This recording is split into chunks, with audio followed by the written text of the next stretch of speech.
on this tax bill. Congressman Rodney Davis joins us here from the Illinois 13th. Good morning, Congressman Rodney Davis. Good morning, McGraw, and I will be going back to D.C. from Lambert momentarily. All right, so it's nice of you to just swing by and stop in and say hi. Thanks for having me, buddy. Anything going on in Washington that we should know about? You know, it's been interesting. We avoided a government shutdown. It was kind of interesting to hear the other side that I've listened to now for 5 years tell us about how the government should never shut down. We should always come together in a bipartisan way for a spending bill. And the overwhelming majority of them voted no. And right at the end, 16, I think, Democrats flipped over to vote yes to actually keep government open. Oh my goodness, politics breaks out in Washington, D.C.? That is crazy, isn't it? But how many of your side voted against the government or voted for a government shutdown when Obama was in there? You know, and that's something that you sit here and me in my seat. Yes. I can tell you, I was one who said, after we saw the government shut down in 2013, I've been the biggest advocate, even amongst the people in my own party who think that now we have the president, it'd be great to shut the government down and let the administration run everything. No, it would be a disaster. It would be a disaster politically. It would be a disaster administratively. And I'm one who said, I don't go for government shutdowns. I got criticized by many in my own party for voting to end the other shutdowns. Good. A little profile and courage here. Well, thank you very much. Right, because, I mean, I'll tell you what, it isn't liberal versus Democrat or liberal versus conservative. And I talk to callers all day long. It's the constant, you did it when he was in office, now we can do it because my guy's in office. Yeah, and that's what we see right now in D.C. It's oppose everything. And the sad part is the Democrats in Washington, they got a great model. It's the Republicans from 2008 to 2010.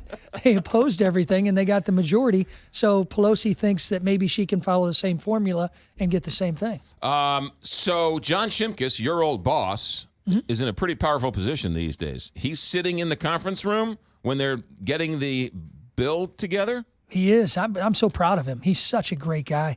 Look, I've known that John has been a very quiet leader in Washington, not only before I got to D.C. when I worked for him, but you just see it out in D.C. He's somebody who's humble. He's somebody who leads through example. And him being in that room of 9 Republicans from the House, I think it shows his strength and the respect that people have for him out there. Do you get any special, are you texting him like, hey, leave this in, leave that out?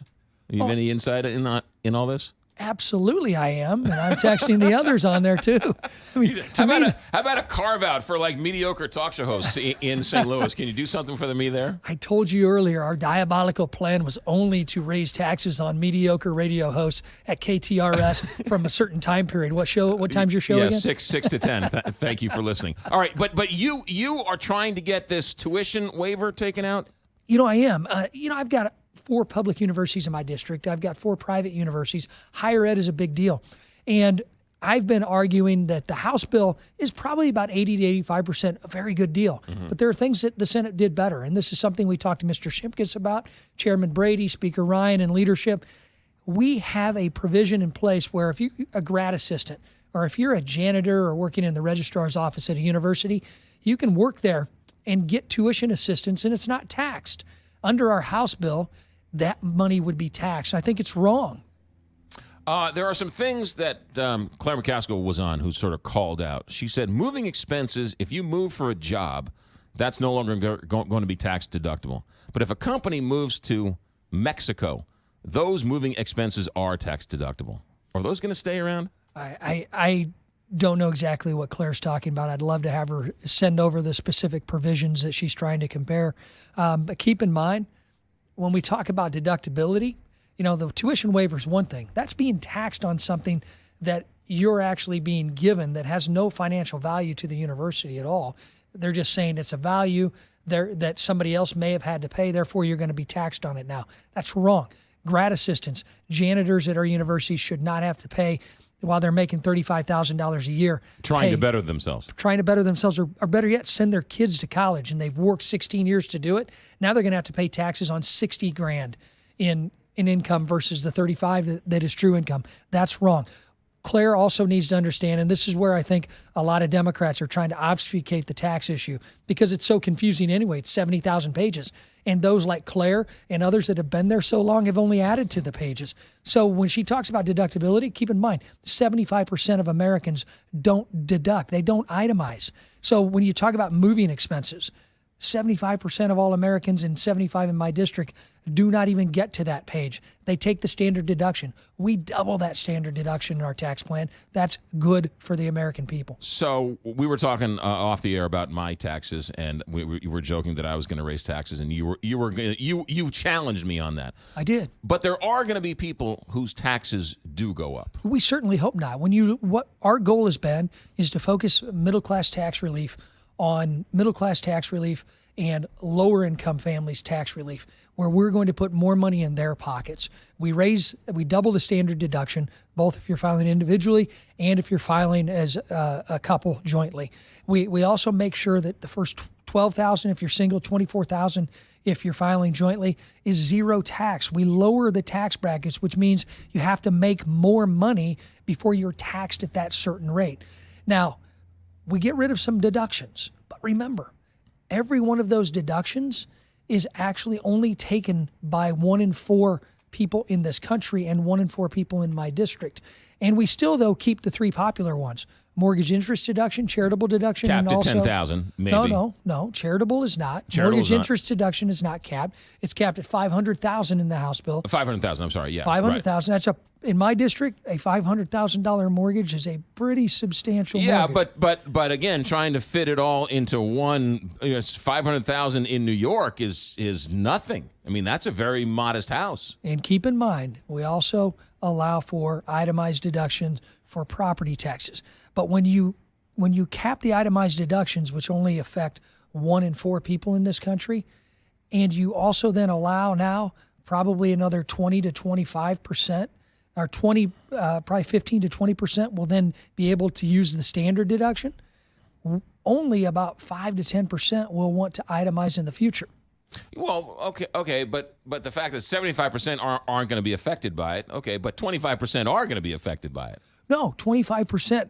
Again, our only goal only itemize, and of those 25%, 5% might be worried about what it. You and those who want to argue against the tax bill only take into consideration. Here's how the Democrats in Washington want us to look at it, McGraw.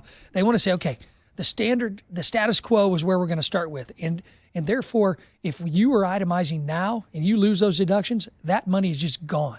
Nobody's taken into consideration the simplification of the code, the lowering of the tax brackets themselves, and they're not taking into consideration the savings that that's going to take. And if you want to itemize, you're going to be able to itemize on the 3 most popular itemizations. And when that bill comes back from that conference committee, I think those are going to be even better. You asked who could possibly lose under this scenario. If the House bill is enacted as is, you know who's probably a loser somewhat? Is a Bruce Rauner, our governor, because he's deducting millions in state and local taxes. Well, he'll get his kids will win because there is no estate tax. The estate tax, come on, it's about fairness. We've got to be able to have. It's double taxation. Bruce Rauner's not getting taxed on it. His kids are. And that goes to show you that the American people, no matter what level you're at, a simplified tax code is better than the convoluted 70,000-page mess that the politicians in Washington have put in since 1986. I don't disagree. As somebody who went through an audit, I would rather go through a alien anal probe than go through an audit with our federal government. But state and local taxes, I'm going to pay taxes. I am laughing at you, not with you. You're laughing at me, yes. State and local taxes are taxed. So I'm going to be taxed on money I never see? Listen, look at Illinois. Illinois' General Assembly, the Democrats in Illinois just raised the income tax 32%. I, as a policymaker in Washington, am going to do everything I can to make sure I don't incentivize state and local governments to raise your taxes because if you're 1 in 4 Americans, if you're 1 in 4 Illinoisans in the 13th Congressional District of Illinois, just so you can deduct those. We're going to make the tax code better. We're going to make it simpler, and we're going to make those rates give Americans, even if you were itemizing, a lower tax bill. And that's exactly what I think is going to come out of this conference committee, and I hope we get some bipartisanship on it. Last question for you, Rodney Davis, Congressman Rodney Davis, and that is this. Are you worried at all about what this is going to do for the deficit? I will tell you, when you talk to any economist, that I've seen multiple economists put forth their viewpoint that economic growth of upwards of what they predict to be 3% will lower the debt to GDP ratio. And what that will do will actually reduce the deficit because more money will be coming into the federal coffers because you have more taxpayers. We have a low unemployment rate right now. We have major companies giving, in my district, some of the best paying jobs with benefits, that they're having a hard time hiring people. And that means we've got to do better on the workforce training side because we still got a lot of people out of work, and we can get them into jobs, and they're going to actually see the growth in the economy, the job opportunities, the growth in their salaries, the growth in their own incomes, the growth in their pockets of less money that they have to send to the federal government now. That is Congressman Rodney Davis from the 13th Congressional District. We'll let you get to work so you can go through the TSA, which takes way too long at Lambert Airport. Maybe you can do something about that. And it's because they just don't like you, McGraw. It's not, everybody else is okay. So it always comes back to me. Safe travels are yours.